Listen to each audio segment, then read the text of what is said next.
How's it going, everyone? I just wanted to talk a little bit about Destiny 2's update 7.1.5, go over some of the new updates, and see what we got for this new dev update here. So I just want to kind of review this with you, as I saw some interesting changes, and I thought that'd be interesting to talk about. So let me know in the comments below if you like this kind of content. If not, I won't do it. So let me know what you guys want to see. That way I know what kind of trying to drive a variety of things, see what people are interested in. So to start with, we have a few adjustments of spawn points and PvP. Yeah, it's definitely needed because the spawn points have been awful. I've had definitely a lot of deaths with people just like they run around the corner, I spawn in, they shoot me, they move on, I spawn again, they see me, they shoot me, and I can't do anything. So definitely needs to be fixed. Subsisting where players can get outside the playable map. Of course, big bugs, don't really need that. Voiceovers, mayhem, fixing bugs, good job, Bungie. The free roam, new Mona, fixed terminal overload, could stop progressing on stage 3. Great. I've had that happen also. That's finally been fixed. I don't know if you guys had that issue where it won't let you activate the stage 3 phase. Click shooting the 3 pillars in the sky. It just wouldn't work or it would phase out, so that's definitely a good fix because terminal overloads aren't used very often, but if you do need the Neo Mona weapons, you definitely want to be running that over and over and over. Preferably with the group. That way you can get the Triumph for a really quick, I think it's less than 6 minutes completing it, so you definitely want to get a group going for that to get that Triumph. The UI fixes, Guardian rank icons, awesome. Issue where Season Pass ranks past 100 were not being properly registered. That's good. Helps with the journey screen. I think these are just normal bugs here, nothing real crazy. See, armor. Dexterity mods, we're not providing the proper benefit to weapons ready speed. That's a nice benefit for PvP. That would have really sucked if you're using those, so definitely glad that those are fixed. Fixed the issue where the Stronghold exotic gauntlets were not properly extended to the duration of restoration based on the number of shots blocked. Cause it to grant restoration on dealing damage with any sword. Strongholds may be really good after the sword change, so I look forward to seeing how that'll work out. That may be like a really nice one to run out because the sword's supposed to get a big rework, so that should be hopefully really nice. Fixed an issue where the Blight Ranger's exotic helmet was consuming super energy while guarding. That's not good. Glad they fixed that. The Werewalker armor set has had inconsistent glowing effects. Good. People are real upset about the new glowing effects from the seasonal event, so they need to fix all the glowing effects they can. Channel robes chest armor was missing a texture. Can't have that. Can't have your transmog messed up. You do less damage, your transmog messed up. Everyone knows this, come on. Let's see, fixed the issue where stasis weapons with splash damage were doing less damage than intended to stasis crystals. That's definitely a benefit. Wow, they really hate stasis. I don't know why they hate stasis so much. Fixed issue where season deep represented reckoning weapons would incorrectly apply a taken visual effect to their ornament. Okay. Interesting. Just visuals. Issue where until its return, legendary shotgun showed a slightly displaced glare. Okay. Enhanced weapons could not apply nor preview memento shaders. Not good. Issues where the targeted redacted hand cannon was using the incorrect firing animation. What? How do you mess that up? Okay.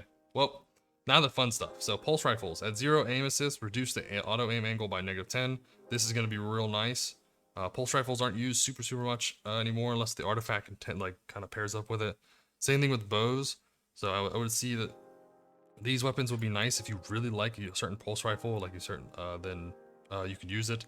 Really, you're only going to use an exotic pulse rifle, so this might be nice. Same with the bows, lightweight frames. Lightweight frames are nice, but they're not going to be useful unless they have an artifact that goes with it for higher content. For everything else, you can use these, whatever, but I'm definitely interested to see what these do. Let's see, precision, improve the dynamic reticle for Shaira's Wrath when aiming down sights. Cool, nice benefit. Lightweight shotguns reduce the spread angle of the outer pellets by 50%. Good, that's a nice benefit. As their lightweights are having issues keeping up, so that's a nice benefit. This is the one people are going absolutely nuts with, which I think is understandable, but I don't think Gravitation Lance, even with its buff of a 67%, is enough to make it, like, it's not as good as a Wishender or something, right? Or like it's just not gonna do like a Wishender. If you're gonna use this weapon, you might as well use a Wishender, right? because currently this just does splash damage, which is nice, or you can use a trace rifle. So if you're gonna use a void weapon, you're better off using the void trace rifle instead. That exotic is gonna be way better. If you wanted to use, I mean, it may be decent, but damage is, I mean, they ruined it in PvP, so you can't just wreck people in PvP as much. But the PVE for that, I mean, Graviton Lance, it's a nice bonus. It's a kinetic weapon. You can probably pair it with a few exotics, like if you want to do, what's that? There's one of the chess piece for the warlocks. That'd be really nice for it. I bet you could find a really interesting one. What's it called? Chromatic Fire. Or I think it is a void one, isn't it? Yeah, it's so never mind. Chromatic Fire wouldn't work. There's one more that will work out with it pretty well, as it's with its subclass matching, but I don't know how well it's gonna be. Yes, it is a void one. You could use it sometimes, but there's better options. Like, you're better off using a trace rifle in that spot. So nice buff. Can't complain. Can't complain with the buff, but hopefully there's some builds that come out there and make it busted, and then prove me wrong, because I really want to see that thing be absolutely destroyed, because it's fun. It's really fun to use, but the sound is so annoying sometimes. You hear that little whistle all day. Oh man. That thing is just, oh, they can reduce the whistle a little bit. I do like it's unique at the beginning, and then after a little bit, you're like, okay, wow, it's a lot of ringing. But hopefully this thing does a lot of damage, and you guys prove me wrong with it. No time to explain. Reducing range stat by 10. Yeah, it's been kind of busted in PvP, so that's not. I don't like weapons being nerfed. I'd rather other weapons be buffed to bring them up. But you know, I guess they had to do that. Fixing Fighting Lion, awesome. They kind of should bring the red bar bug back with it, though. They're really gonna make Fighting Lion useful, as there are some really unique PvP builds you can do with it, with Fighting Lion and a grenade launcher, and then go back between the two, but it's really hard to do. Navigator, the Navigator they need to give the Navigator a 67% increased damage buff. That'll make that thing absolutely busted, but that'll be interesting rather than just like speedrun stuff. Oh, it's not showing on the buff tray. Cool. Cerberus, reduced damage to stasis crits. Why? They should be buffing. Cerberus needs the buffs. No. Alright, well, whatever. I guess it is what it is. Perks. Gutshot Straight, reducing auto aim penalty by 37%. Awesome. Gutshot Straight is really good. If you have an explosive payload with Gutshot Straight, that thing is pretty sweet. Slick Draw reduces auto aim penalty. Okay. And Target Lock, reduce maximum health versus PvP. Okay, I got it. Target Lock is super good for auto rifles or machine guns, especially the season of the machine gun coming this week with Grandmaster Nightfalls. Definitely go grab that one up. That's my favorite arc machine gun currently. So if you can get that with Target Lock and Frenzy or Sway reduction, one of the two, you're gonna be in a good spot. So abilities.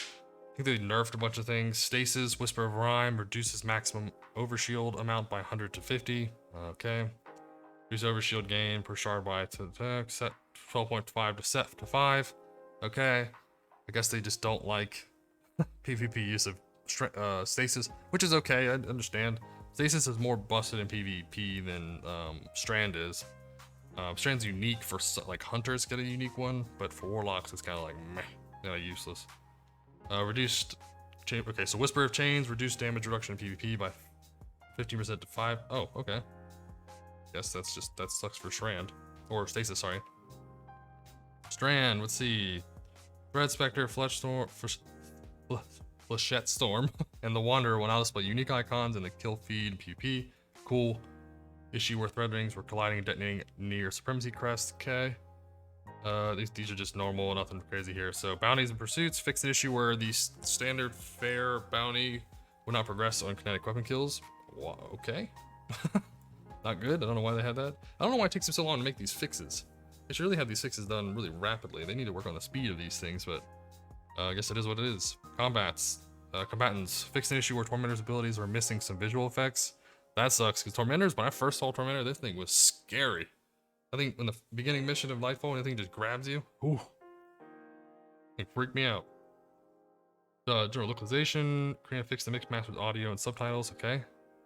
Definitely need to fix the audio settings, various languages, fix the issue where some descriptions loadout screens were overflowing their text box, okay. Visuals, we did have a visual bug with the resilience mods recently, so hope they get that fixed too. I probably should do a separate video and tag them in it, just like, hey, can you please fix these mods to show up? Okay, so the biggest takeaway is the Graviton Lance, 67% damage increase. Give it a go, test it out in PVE. We'll do some quick runs and actually see how much damage it could pop out. It would only really do like Graviton Lance does really well in lower end content where you can chain to everything. But maybe there's some pretty good builds. I know like Garfalcon's Hunter chest piece, that thing pairs up really nice with the volatiles anyways. There may be some unique builds with some grenade spam with that and just kind of just chaining everything with volatiles, or if you have say another weapon that makes things volatile and you shoot it with Graviton Lance, it might be crazy. But then we'll see how that goes. But hope this video helps out. I'm trying to do something new. Let me know in the comments below if you like it, dislike it, whatever. Please let me know if you guys want to see these videos, or if you've seen too many of them on other channels or something. But as always, I appreciate all your support. You guys are amazing. Keep it going. I think I'm up to 31 subscribers, so I appreciate all the support. We started at I think like 8 a few weeks ago, so I appreciate the building up of the channel. You guys are amazing. So as always, I hope you have a fantastic day.